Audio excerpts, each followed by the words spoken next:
to the next session of Fundamentals of Food Process Engineering. So, in this problem solving session, we will discuss the syllabus related to week 11. So, if you had seen your assignment for the week 11, it's majorly theory based questions and very less of numericals. So, in this problem solving session, also, we will solve more of theory based questions rather than numericals. Moving on to question 1. A dash extraction is called leaching. A liquid liquid, B solid liquid, C both A and B, liquid liquid and solid liquid, and D none of the above. So in the chapters, in the very first chapter itself, it has been discussed that we require certain extraction procedures to take out the solute materials that you want from one phase to another. So extraction generally involves two phases that come in contact with each other, and there is an exchange of solute materials across these phases. So this process is known as extraction. So based on what kind of phases we are looking at, the terminology used for these extraction processes are different. So for a liquid liquid, that is if both the phases are liquid and they come in contact with each other, it is known as a liquid liquid extraction. So B, when it comes to solid liquid, like say when you have food particles that are semi-solid or in a kind of a slurry or a solid material, and they come in contact with a liquid solvent, so you will have mass transfer from the solid to the liquid. So your components that you require to extract will come from the solid to the liquid, and hence this is known as solid liquid extraction. So this solid liquid extraction is also known as leaching. So leaching is an extraction of a soluble component from the solid to a selective liquid medium. So the word selective is required because it has a specific affinity to that soluble component alone, and its capacity to dissolve other components present in the solid is less. So it's much of a selective liquid medium that has a higher affinity when compared to that of the solid, and it's more selective for that particular component that you're trying to extract. That's why it's known as a selective liquid medium. So the process of leaching involves two phases. So once you have the two phases come in contact with each other, and there are different mixing processes that happen between the solid and the liquid phase. So after the equilibrium is reached, you will have, when you're trying to take out the products after the extraction, you will have two phases involved again. One is the overflow phase that contains the selective liquid solvent and the soluble component. That is, if you say you have an organic solvent as your liquid on top of the solid, so that organic solvent will have some component that you wanted to extract. So that is your overflow phase and is generally the top. And the underflow phase is at the bottom that contains the remaining solid and some amount of solvent. So what will happen in a liquid extraction or a solid liquid extraction is that in the solid liquid extraction, the liquid will penetrate the pores in the solid, and once it penetrates, the component dissolves from the solid to the liquid. So when you're taking out the products after the extraction, your solid will also have some remaining amounts of solvent that is coming along with it. So that is known as the underflow phase. So the answer to this question is option B. That is, solid liquid is known as leaching, whereas liquid liquid is just known as liquid liquid extraction. So question 2. The leaching rate increases if A, temperature increases and solute concentration is high. B, temperature decreases and solute concentration is high. C, temperature decreases and solute concentration is low. And temperature increases and solute concentration is high. Sorry, here it is low.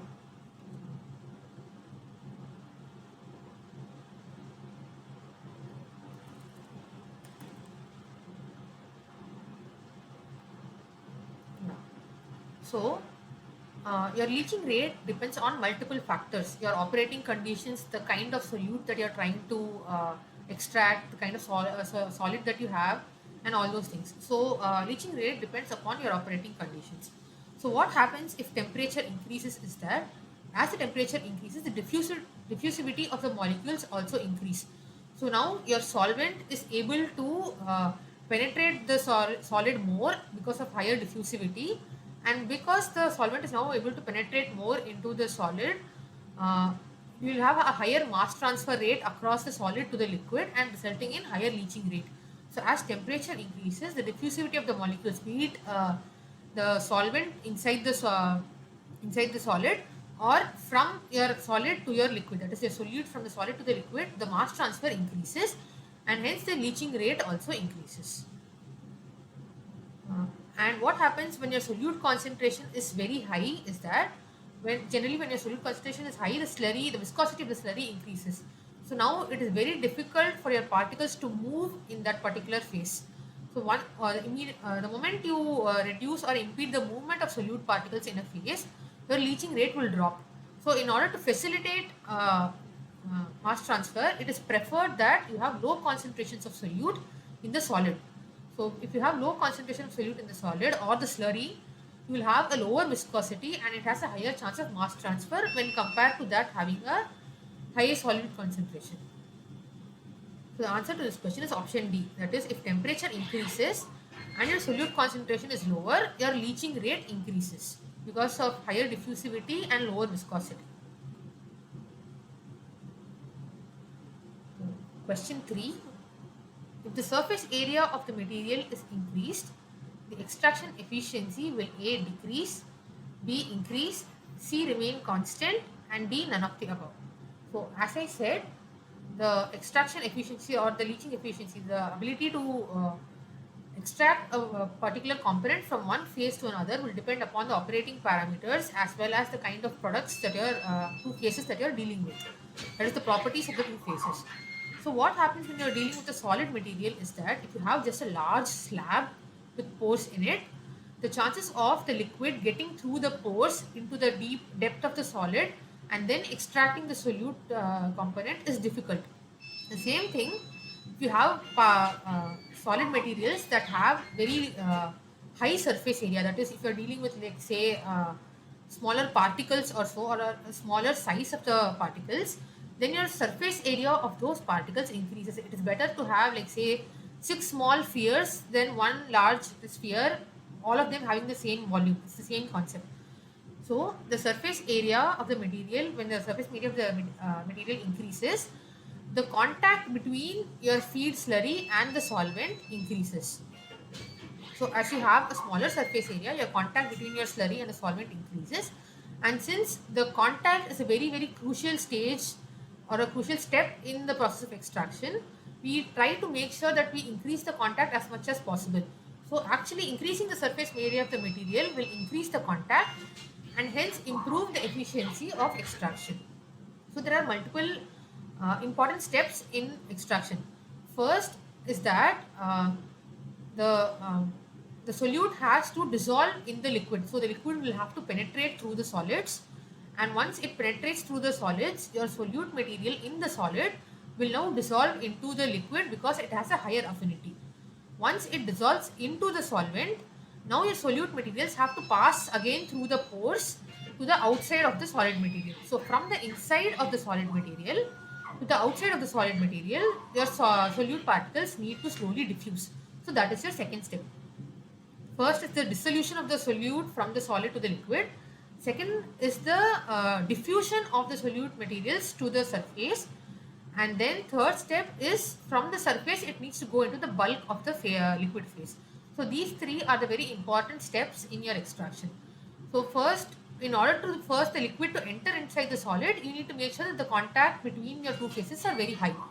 So to initiate the first stage of the process, you need to ensure a higher contact, and hence a higher surface area of the material ensures higher contact and hence improves efficiency of the extraction. So the answer to this question is option B. Moving on to question 4. Which of the following statements are incorrect? A. Superficial critical fluid extraction is a non-toxic process. B. The removal of solvent in a supercritical fluid extraction is easier than that of the conventional extraction procedures. C. Supercritical fluid involves very high operating temperatures. And D. Supercritical fluid extraction is difficult to operate under continuous conditions. So for that, we need to first understand what a supercritical fluid is. So supercritical fluid at a critical temperature and a pressure is a gas that cannot be liquefied any further. So this supercritical fluid will have a density higher than that of a gas but lower than that of a pure liquid. So higher than that of a pure gas it will act somewhere in between a liquid and a gas. It will be, the density will be lower than that of a pure liquid but higher than that of a pure gas. So that is a very important feature of a supercritical fluid.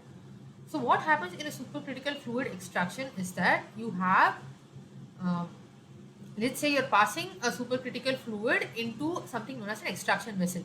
So this is where you'll have your compound from where your solute particles need to be extracted.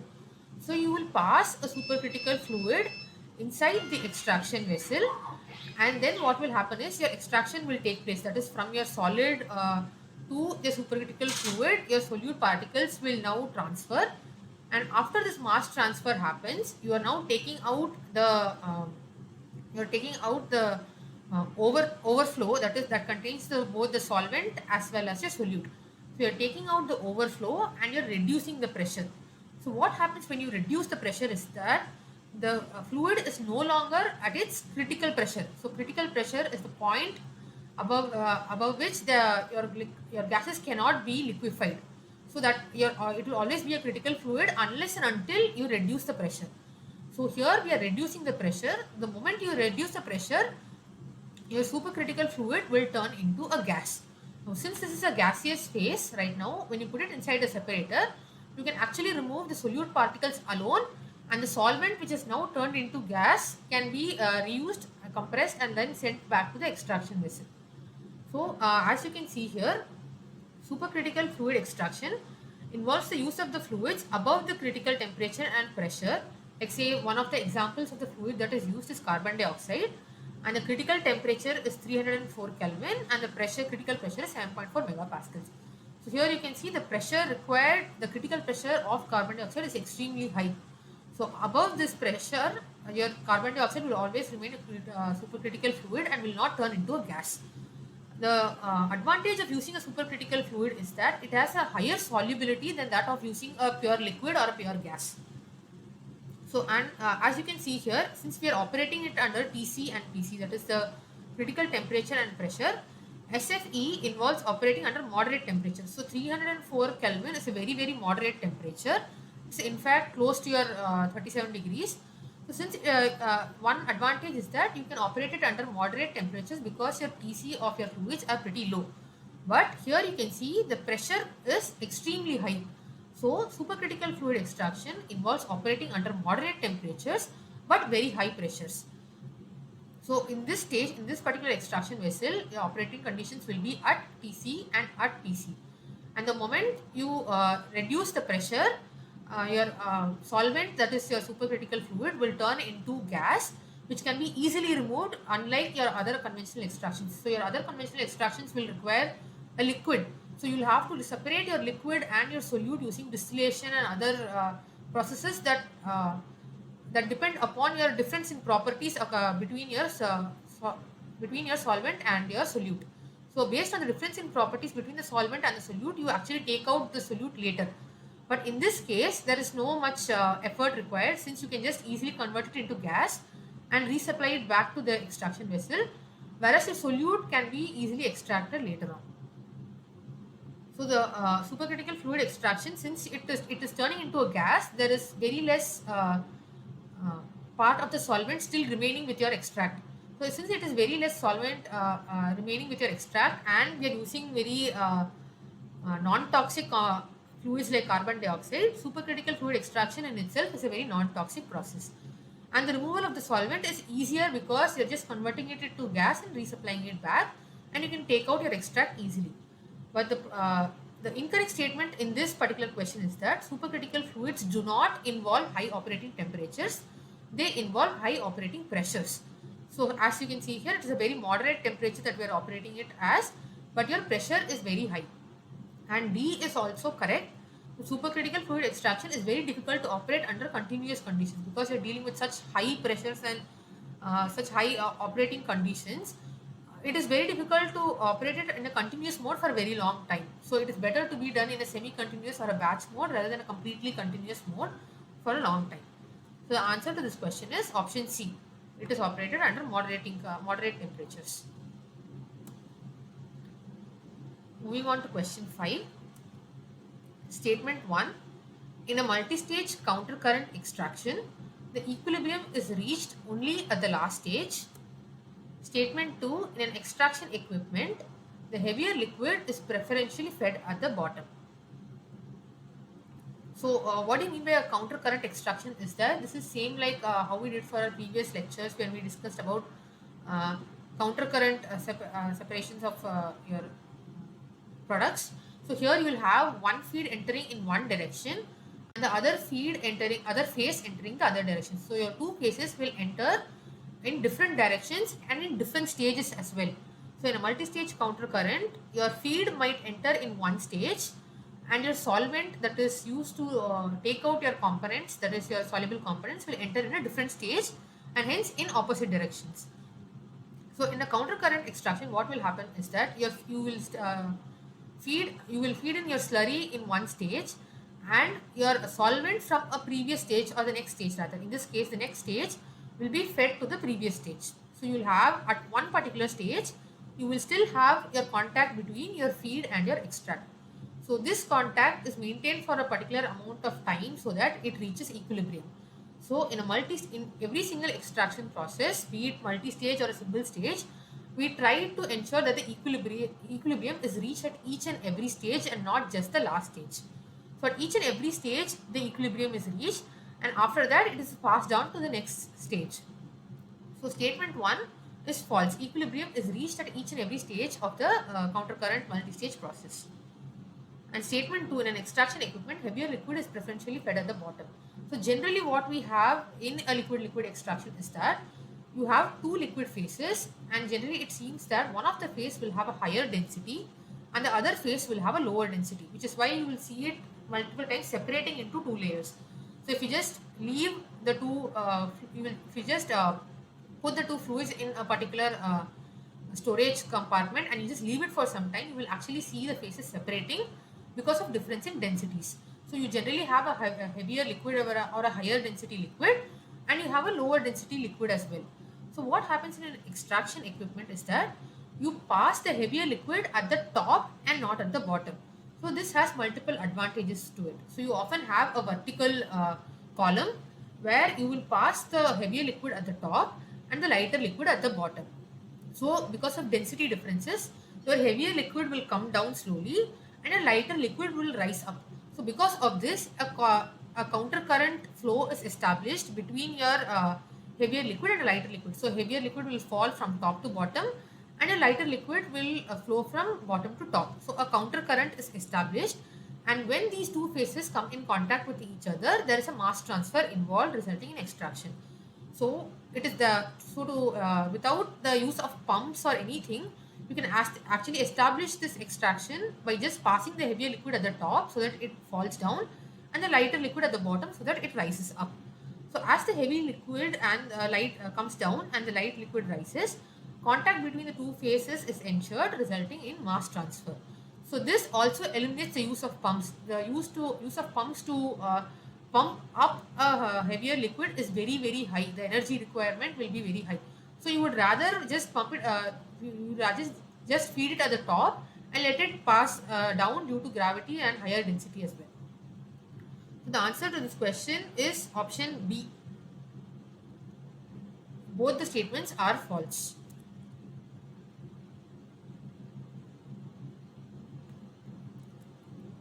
So equilibrium is reached at each and every stage and the heavier liquid is fed at the top of the extraction equipment whenever you deal with a heavy, vertical column. So question 6, statement 1, the Boltzmann extractor is used for the recovery of additional oil from the residues. And statement 2, the Boltzmann extractor consists of a vapor-tight vertical chamber in which perforated baskets are attached parallel to a conveyor. So this is a typical example of a solid liquid extraction that is called as a leaching. So here I just explained the instrumentation of a Boltzmann extractor so that we can understand what these two statements, whether they are true or false. So what you have is that you have a vapor-tight vertical chamber and you have multiple baskets. So these are represented in oval shapes here. You will have multiple baskets on which your solid will be present. that has your component that needs to be extracted. So these trays will have your solid, and the trays will have perforations at the bottom, that is holes at the bottom. So the moment you add liquid, your liquid will slowly pass down from the surface of the solid to the holes at the bottom, and then it will trickle down to the next tray. So you have a conveyor belt and you have multiple trays attached with holes in it. So the moment you add fresh solvent in it, your solvent will pass through the solid and then go on to the next tray. So like that, slowly it will move across the trays and be collected at the bottom. So here you can see pure solvent is fed at this end. So this is known as the ascending leg of the Boltzmann extractor, and this is known as the descending leg. So this is like a conveyor belt that will rotate clockwise. This is the ascending leg, and this is the descending leg. So we generally pass the pure solvent in the ascending leg of the extractor. So a pure solvent is fed here. The solvent will come down the solid and then pass on to the next trays, and finally will be collected in this half of your extractor. So what happens after this is that this is known as the half micellar, because the liquid has now passed down only through half of the trays, and these half of the trays are still not exposed to the liquid. That is why it is known as the half micellar. So what happens is that this half micellar is pumped back onto the descending leg of the extractor now. So from the ascending leg, whatever um, overflow was collected, that overflow will now be passed on, or the half micellar will now be passed on to the descending leg of the baskets. And again, now the liquid would have passed through all the trays. So now whatever you collect after the descending leg is known as the full micellar. So what happens is that once you completely take out your solute from the solid, that solid needs to be disposed. So what happens is that while the conveyor belt keeps moving, and when your tray reaches the top, you see that a shift in position here. So from a horizontal position, it now becomes a vertical position. So whatever solid was now present in the basket will now fall down and be collected here.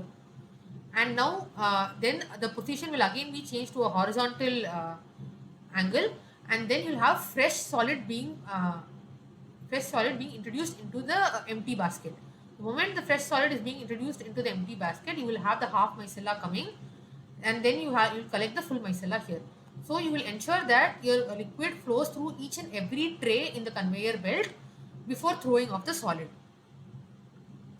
So the statement 1, so statement 2 is correct here. We'll start with statement 2. Statement 2 is correct here. Boltzmann extractor is a vertical chamber consisting of perforated baskets attached to a conveyor belt, and so the solvent percolates through the basket and is collected at the bottom, and here both counter current and co-current flow is established. So here, as you can see, the liquid is falling down and your tray is also going down. So this part, the descending leg has a co-current flow, whereas your ascending leg, here your liquid is falling down but your tray is going up.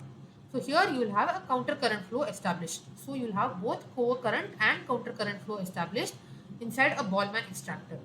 So the half micellar is pumped back onto the descending leg to collect the full micellar, and the spent solids are dumped at the top before the basket is exposed to fresh solids coming in. So this is generally used for recovery of oil from mechanically pressed residues. So you already have seeds that are mechanically pressed, and you will have residual amount of that solids left after that mechanical pressing. So from those residues, you will recover the oil using a Boltzmann extractor. So both statement 1 and statement 2 are true.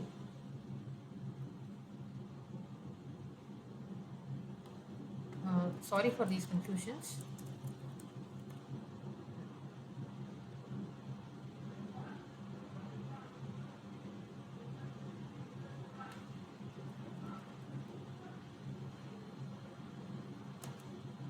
Question 7.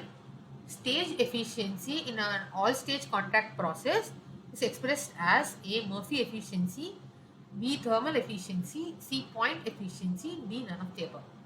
So, in extraction, any process that we have been dealing with so far, we always calculate something called as an efficiency to figure out how well the process has occurred. So, in this case, we refer to it as stage efficiency, that is calculated in each and every stage in the contact process. So this stage efficiency has been known as the Murphy efficiency.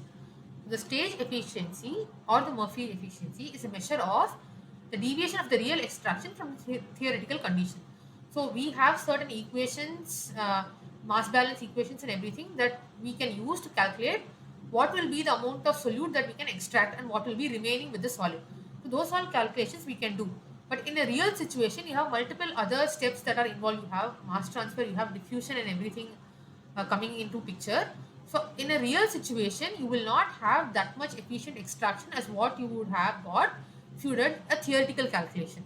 So there is always majority of the time there is always a deviation between your real extraction procedure and your theoretical condition. So the deviation between these two conditions is what is dictated by your Murphy efficiency. So Murphy efficiency is given by eta m stands for Murphy, is equal to x naught minus x by x naught minus x star. So x naught is the concentration of the entering extract in that particular stage. X is the concentration of the leaving extract. So you will have a certain amount of solute component in your entering extract maybe and in your leaving extract as well. So x naught and x correspond to the concentration of the entering extract and the leaving extract, and x star is the extract concentration that would be reached at equilibrium. So we generally try to finish the extraction procedure once the equilibrium is established or reached. So we generally we would expect that your x is close to x star, which is when your efficiency will be equal to 1. But in majority of the real conditions, you will have x close to x star but not exactly x star. So your efficiency will vary from 0 to 1, and the more your final concentration is closer to the equilibrium concentration, better your efficiency of extraction. So the answer to this question is option A.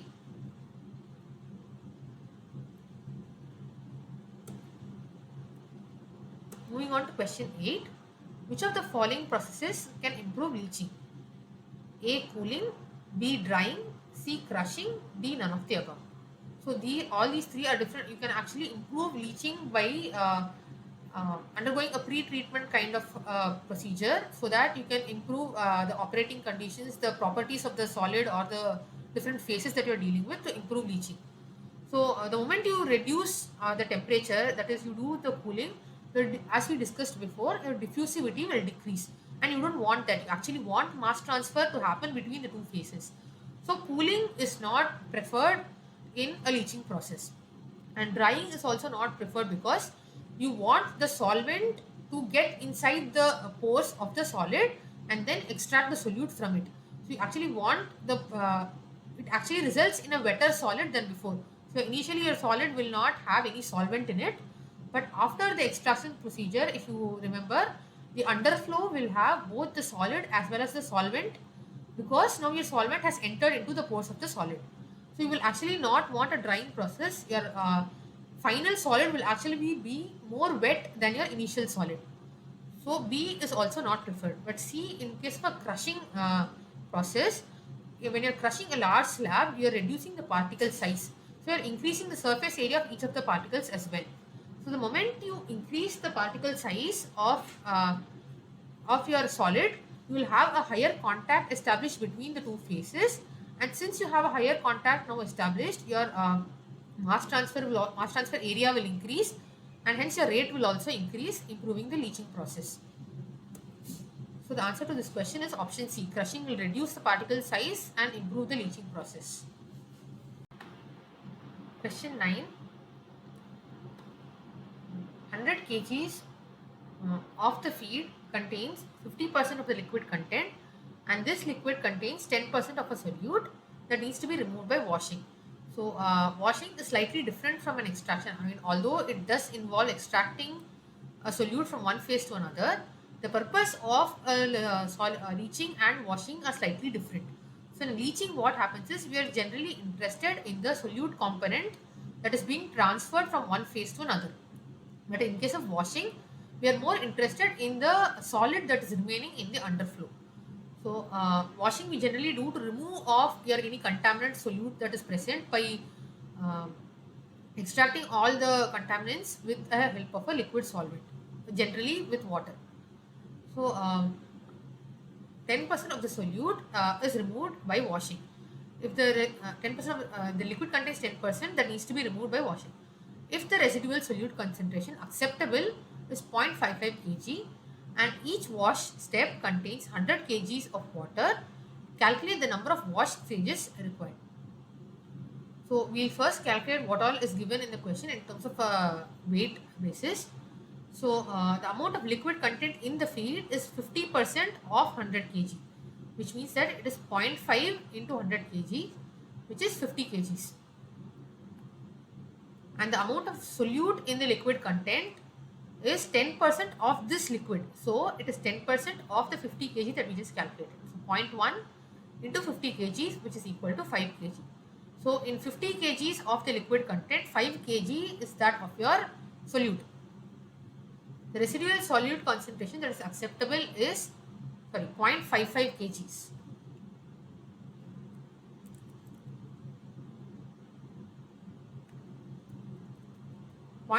kgs, and the water that is used at each stage is 100 kgs. So there are multiple stages involved. So you can either do a washing step with just one single stage where you add loads of water and then remove out the solute, or you can do multiple stages in which you add fresh water at each and every stage and slowly reduce the solute concentration at each and every stage. That is also an option. So in this particular question, we are using a multi-stage washing process and we need to calculate the number of wash stages required. So when you're dealing with a washing procedure, the formula that we can use to calculate the concentration at the end of n number of washing stages is given by this. Xn is equal to x into xw by xw plus yxw the whole raised to n. So Xn here is the residual solute concentration present after the entire wash step, that is after n number of wash stages. Whatever is the residual solute concentration present still inside the solid is the Xn. And X is the amount of your solute that was initially present inside the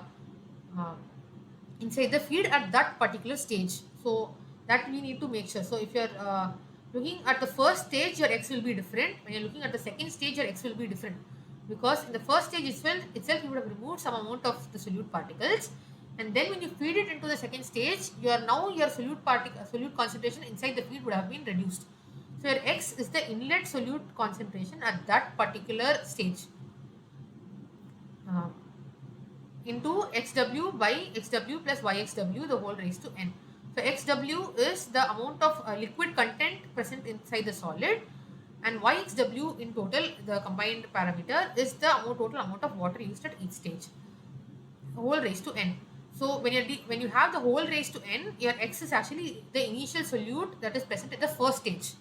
When you're not dealing with n, that is you're calculating for each and every stage separately manually and not using this particular formula, then at that stage your x will be the inlet concentration at each and every stage.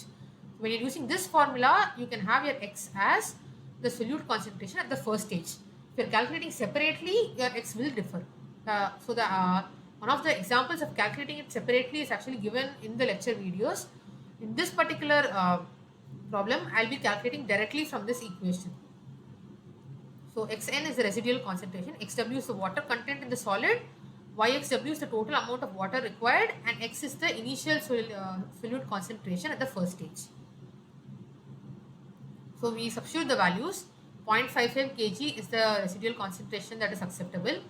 5 kgs is what we calculated to be the initial solute concentration in the liquid content, and 50 kg is your total amount of water that is present, that also includes the solute, plus 100 kg of water that we used for washing at each and every stage. We substitute the values and we need to find out n. So when we transpose 5 to the LHS, you have 0.11 equal to 50 divided by 150 the whole raised to n.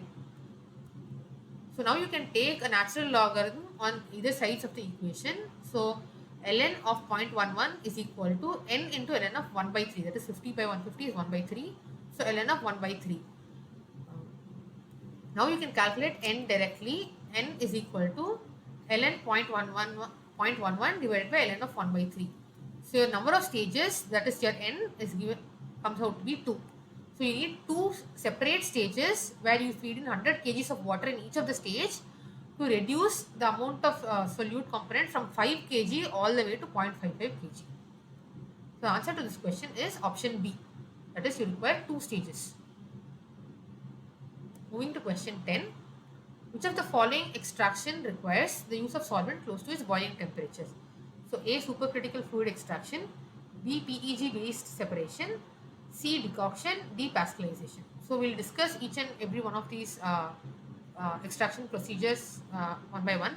So as we mentioned supercritical fluid extraction in one of the slides before, your SFE involves the use of fluid at a critical temperature. So as we saw for carbon dioxide, your TC is actually very low. It is only 304 Kelvin. So you are not using the fluid at its boiling temperature, you are using it at its critical temperature, and that critical temperature is very well below its boiling temperature. So, the critical temperature is not the same as the boiling temperature, and hence supercritical fluid extraction is used in moderate temperature conditions and not the boiling temperature of the liquid. PEG based separation. So PEG is actually polyethylene glycol. So when you're dealing with heat sensitive compounds, like when you want to extract enzymes or proteins from a feed slurry, you cannot use a solvent at its boiling temperature because it will denature your enzymes and your proteins and will degrade the component that you're trying to extract. So we are looking at extraction procedures that do not require higher temperatures when you are dealing with heat sensitive compounds like proteins.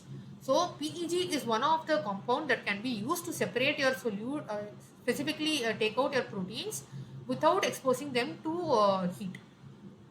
So PEG based separation is one of a very different kind of separation, unlike your other conventional extraction procedures. And C is your decoction. So, yeah, as it is very obvious, decoction is something that we have all seen every day in our everyday lives, like for preparing coffees and all. So, in decoction, what you do is you add a solvent. In this case, in case of a coffee, you are adding water at its boiling temperature, and this will increase the mass transfer from the solid to the liquid, resulting in release of your coffee, your polyphenols, your tea, and everything. So, decoction is an extraction procedure generally used for water soluble and thermostable products. So, you generally add solvents, or in this case water, at its boiling temperature onto the solids, and you leave it for some time so that you can ensure mass transfer from the solid to the liquid. And this is generally used to extract active compounds, like say for medicinal herbs, and so you just add the medicinal plants, the hand herbs, and you add hot water on top of it to extract the active compounds, and then you can further purify it with different procedures. So as we mentioned, supercritical fluid extraction requires only moderate temperature and works on critical temperature, not at boiling temperature. PEG or polyethylene glycol based separation is used for heat sensitive biological products, and hence we are not dealing with boiling temperature again in this case. And pascalization is not an extraction process. It is a processing, non-thermal processing of the food. That is, it does not generally require high temperatures. On the other hand, it requires high pressures and it is generally a sterilization based technique, and this you will learn it in the next week. The sterilization based technique where you try to rupture your microorganisms and spores by exposing it to very extremely high pressures. So that is known as pascalization, and it is not an extraction procedure. So the answer to this question is option C. So I hope these questions are clear. If you guys have any doubts, you can either post it in the discussion forum or mail it to me. I will get back to you as soon as possible.